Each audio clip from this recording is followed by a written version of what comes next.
Nung magsimula ng bumiyahe ang mga modernized jeepney dito sa Iloilo City, isa sa mga positive traits nito ay mas komportable ang pagbiyahe. Pero kung malasardinas na dahil sa gitgitan ng mga pasahero, mas komportable pa ba ang pagbiyahe?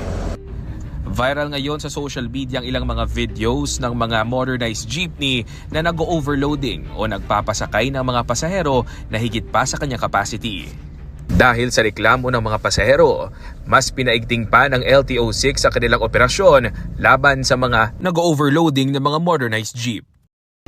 Siyam na mga modernized jeep ang nahuli ng LTO-6 at pinatawan ng penalty na mahigit 6,000 pesos. Ayon sa LTO-6, 10 lang ang pinapayagang standing o makatayo sa loob ng mga modernized jeep. Pero minsan ay umaabot sa 15 hanggang 20 ang tumatayo.